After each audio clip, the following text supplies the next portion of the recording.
वैद्य जी, मेरा आपको प्रणाम है। और मैं संस्कार योगा स्कूल के यूट्यूब चैनल पर जो आयुर्वेद अंग है, मैं उसमें आपका स्वागत करता हूं। और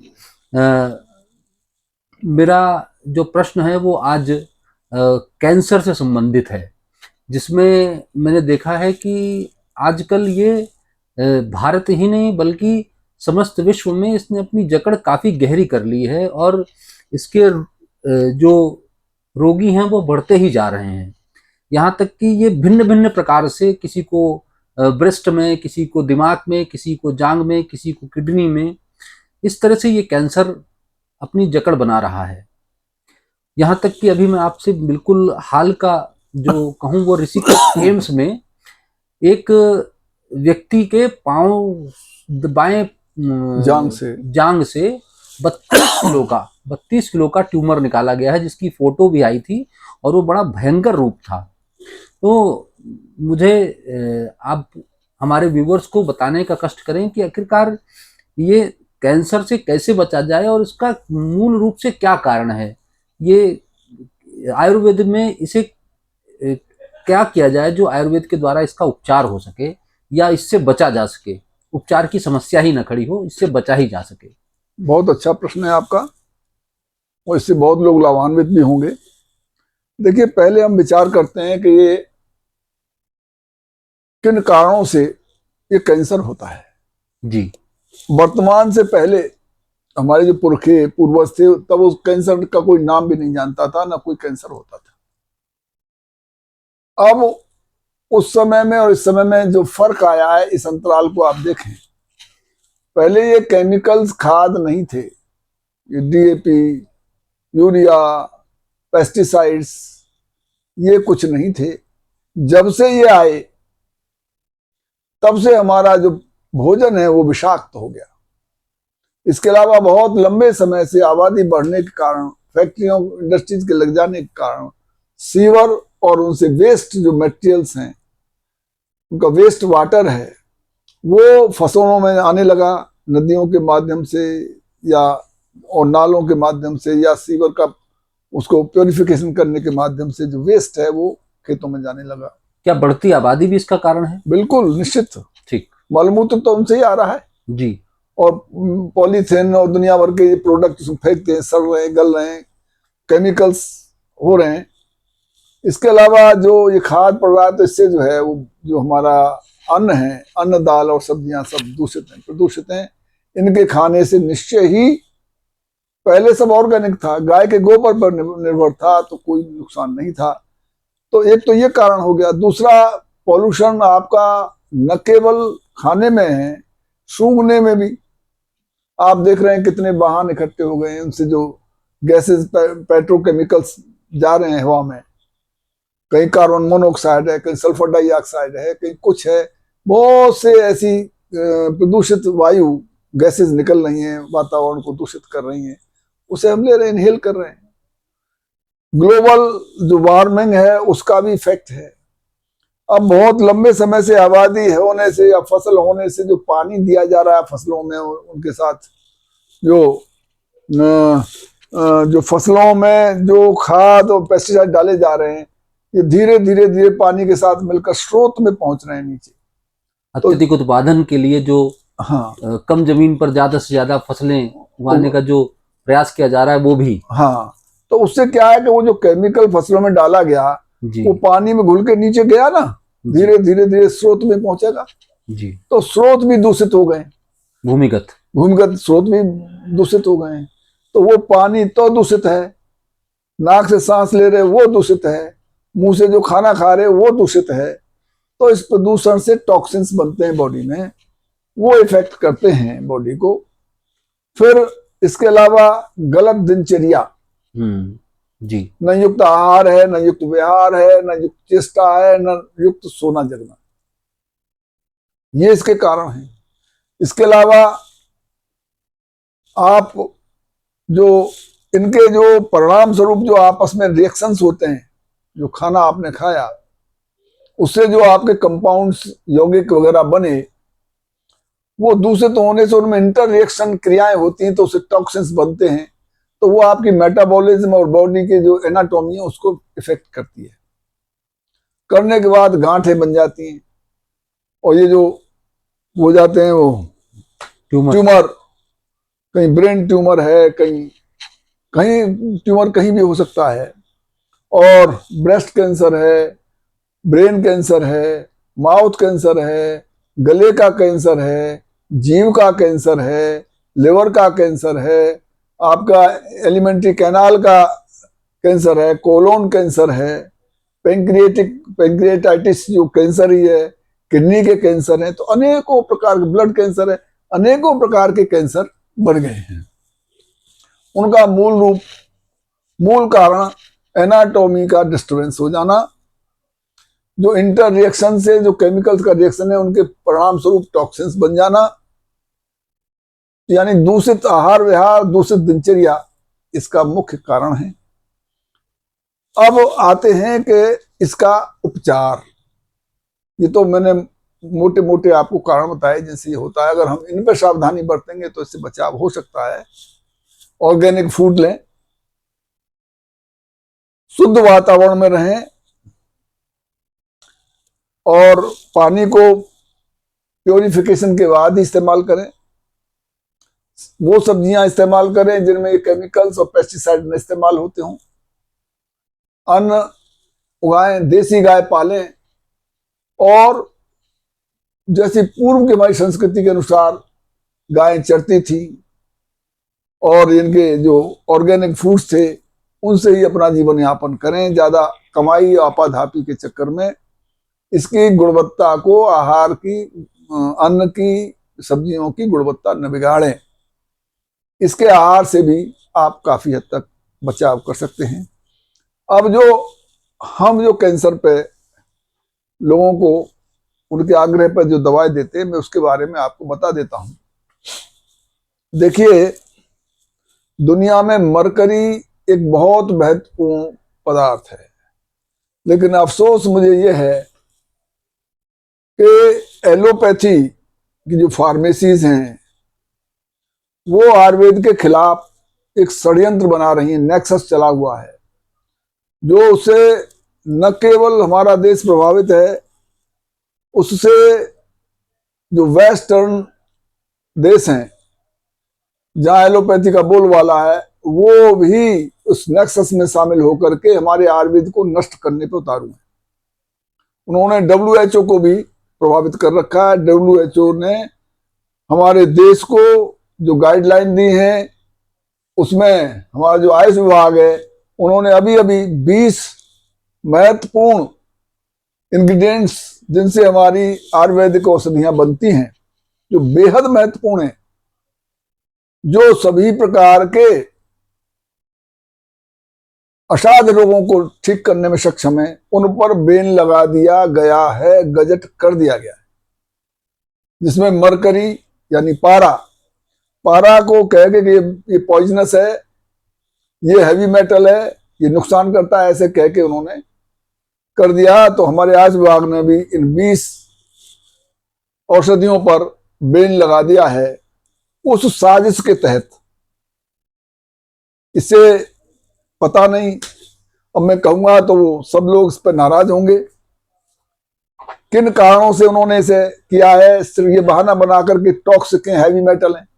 अरे ये हैवी मेटल और टॉक्सिक तो ये एलोपैथी के जो हैं इनके साइड इफेक्ट नहीं है क्या, कि पूरे साइड इफेक्ट हमारे आयुर्वेद में ही आ गए हैं।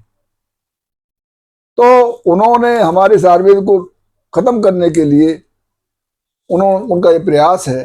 तो मैं आपको बता दूं, ये जो इन्होंने 20 चीजें बंद की हैं जिसमें बहुत से पॉइजनस चीजें हैं और हैवी मेटल हैं, अगर इनसे जो होने वाले रोग, जो असाध्य और खतरनाक रोग हैं, विष तो मार ही देता है, मृत्यु का कारण होता है। हैवी मेटल्स जो हमारे जो इंटरनल वाइटल ऑर्गन्स हैं उनमें ऑब्स्ट्रक्शन पैदा करता है, तो नुकसान करता है। तो भाई हम इसकी टॉक्सिसिटी को हटा दें, उसको प्योरीफाई कर दें, उसे हैवी मेटल न रहने दें, तो क्या आपत्ति है। तो इस पर आपको प्रतिबंध लगाना चाहिए था कि इनको इस तरह यूज न करके ऐसे यूज करो। लेकिन सीधे प्रतिबंध लगा देना तो बहुत खतरनाक है। ये निश्चित रूप से हमारे हिंदुस्तान के प्रति अन्याय, और मैं तो कहूंगा बुद्धिमत्ता का परिचय नहीं है आयुष विभाग का। इन पर विचार करना चाहिए, और बुद्धिमान लोगों का जो पारंपरिक वैद्य हैं, जो इनकी जानकारी रखते हैं, उनसे उन्हें विचार विमर्श करना चाहिए और देखना चाहिए कि प्योरिफिकेशन हो रहा है और ये कोई नुकसान नहीं कर रहे हैं। तो बिना जांच पड़ताल के, बिना सलाह मशवरा के इस तरह के आदेश पारित नहीं करनी चाहिए गवर्नमेंट को। खैर उस पर नहीं जाते, लेकिन हमने जो शोध किया उस पर हम बताते हैं, पारे को शुद्ध करने में कम से कम 3 महीने लगते हैं जब इसमें दिन रात काम करो तो इसका प्योरिफिकेशन 100% प्योरिफिकेशन करने के बाद ही इस्तेमाल करना चाहिए, सत्य है। अब इस प्योरीफाइड मरकरी में आपको सल्फर, प्योरीफाइड सल्फर का जारण करना होगा, उसमें भी 2-3 महीने कम से कम लगेंगे। जारण का मतलब है पारा उसको खा ले, पचा ले, यानी जब हम गंधक और पारे का इंटर रिएक्शन कराएंगे तो उसे ऐसी स्थिति में ला दिया जाए कि पारे का ही वजन रहे, गंधक का वजन रहे ही नहीं। इसे जारणा कहते हैं। इसे करने के बाद फिर अबरक सत्व निकाले।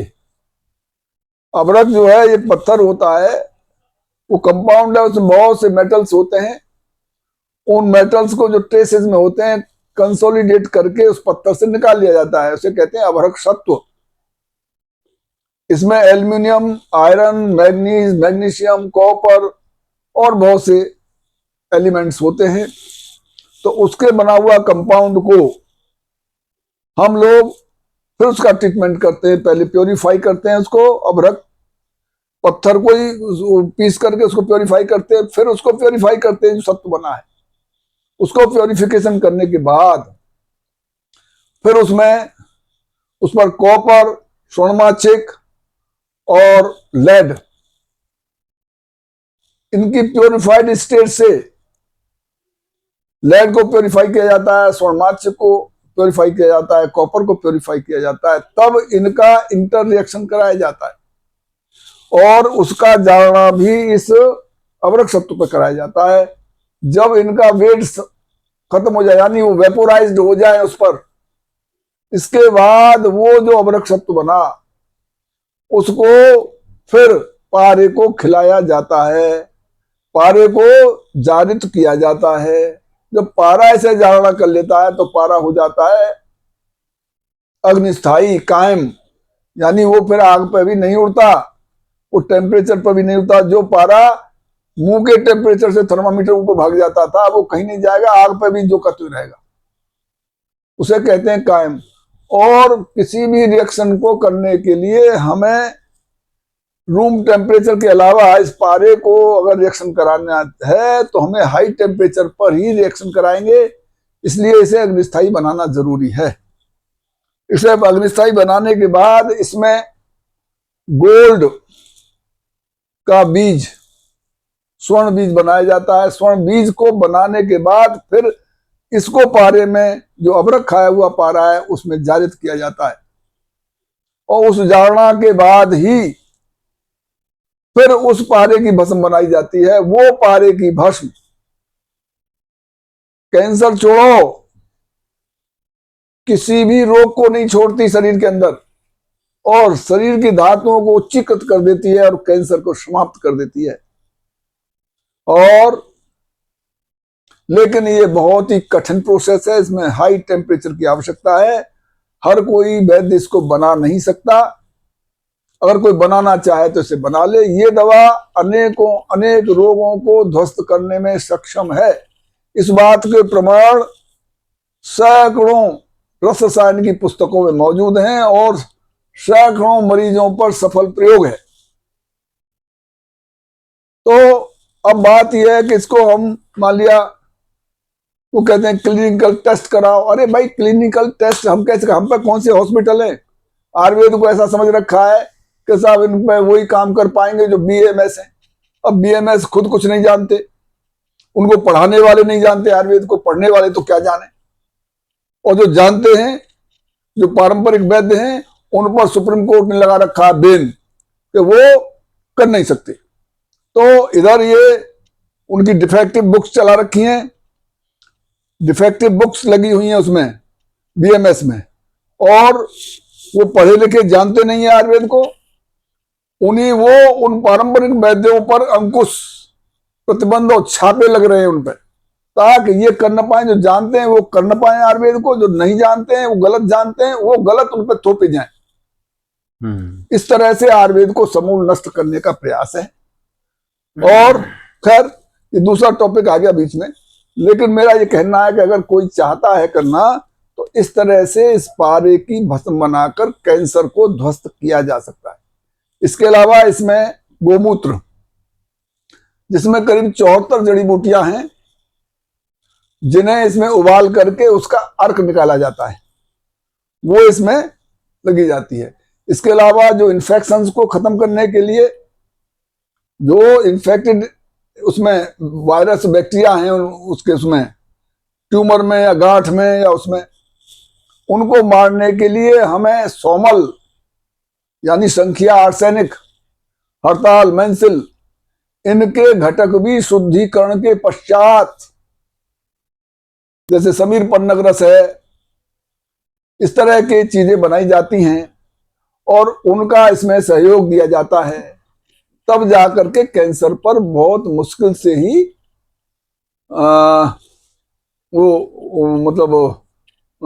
कामयाबी हासिल की जाती है।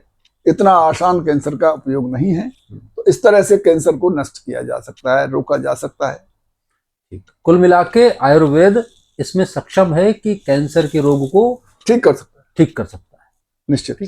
भले उसका उपाय थोड़ा कष्टकारक हो, थोड़ा सा आपको कठिन लगे, लेकिन यदि संभव अगर कोई कर सकता हो तो वो कैंसर को सही कर सकता है, निश्चित रूप से। हाँ, इसमें कोई संदेह नहीं। ठीक है। तो बंधुओं, अभी आपने इस वीडियो में वैद्य जी को कैंसर का आयुर्वेदिक सम्मत उपाय बताते हुए सुना होगा। मैं फिर से अपने व्यूवर्स को बता दूं कि यह वीडियो जो भी हम अपलोड करते हैं वे बिल्कुल अनकट होते हैं और बिना किसी एडिशन के होते हैं। इसमें कोई भी चीज एडिट नहीं की गई होती है। ठीक है, तो आप इसे फिर से सुन सकते हैं, आप जान सकते हैं। और अभी जैसे वैद्य जी ने बताया कि आयुर्वेद को बढ़ावा नहीं दिया जा रहा है उस प्रकार जैसा इसे दिया जाना चाहिए, और ये हमारे भारत में ही हो रहा है। सरकार है, सरकार का अपना मंतव्य है, हम उस पर टीका टिप्पणी नहीं करेंगे, लेकिन जैसे स्वामी जी ने कहा कि अगर कहीं गलत जानकारी दी हुई है तो वह आगे भयावह रूप लेगी, और अगर कोई जानकार है और उसे कार्य नहीं करने दिया जा रहा है तो यह भारत के हित में नहीं है और भारतीयों के भी हित में नहीं। ठीक है वैद्य जी, आपको मेरा बहुत बहुत धन्यवाद है और मेरा प्रणाम है।